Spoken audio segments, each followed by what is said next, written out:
ঈদের নামাজ পড়ার সঠিক নিয়ম। ঈদের নামাজে যাওয়ার আগে অবশ্যই আমার এই ভিডিওটি দেখবেন, ইনশাআল্লাহ ঈদের নামাজ নিয়ে আপনার কোনো পেচ লাগবে না। প্রথমে ইমামের পিছনে দাঁড়ানোর পর আপনি নিয়ত করবেন যে আমি মুক্তাদি হইয়া এই ইমামের পিছনে অতিরিক্ত 6 তাকবীরের সাথে ঈদুল ফিতরের 2 রাকাত ওয়াজিব নামাজ আদায় করিতেছি। আল্লাহু আকবার। তো ইমাম সাহেব আল্লাহু আকবার বলে হাত বাঁধবেন, আপনিও ইমাম সাহেবের সাথে আল্লাহু আকবার বলে হাত বাঁধবেন।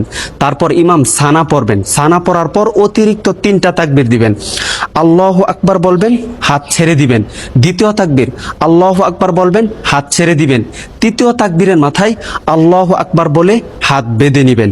তারপরে ইমাম সাহেব সূরা ফাতিহা এবং অন্য আরো একটি সূরা মিলিয়ে রুকু সিজদা কমপ্লিট করে দ্বিতীয় রাকাতের জন্য দাঁড়াবেন।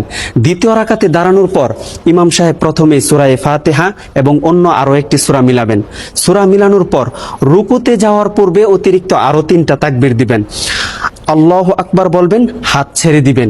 দ্বিতীয় তাকবীর আল্লাহু আকবার বলবেন, ইমাম সাহেব হাত ছেড়ে দিবেন। তৃতীয় তাকবীর আল্লাহু আকবার বলবেন, হাত ছেড়ে দিবেন। চতুর্থ তাকবীরের মাথায় ইমাম সাহেব আল্লাহু আকবার বলে ডাইরেক্ট রুকুতে চলে যাবেন। রুকু সিজদা কমপ্লিট করে ডানে বামে সালাম ফিরিয়ে নামাজ শেষ করে দিবেন। ইনশাআল্লাহ আপনাদের নামাজ সহি হয়ে যাবে। আর এই ভিডিওটি সর্বোচ্চ শেয়ার করে দিবেন যেন সকল মানুষ ঈদের নামাজটি শিখতে পারে ইনশাআল্লাহ।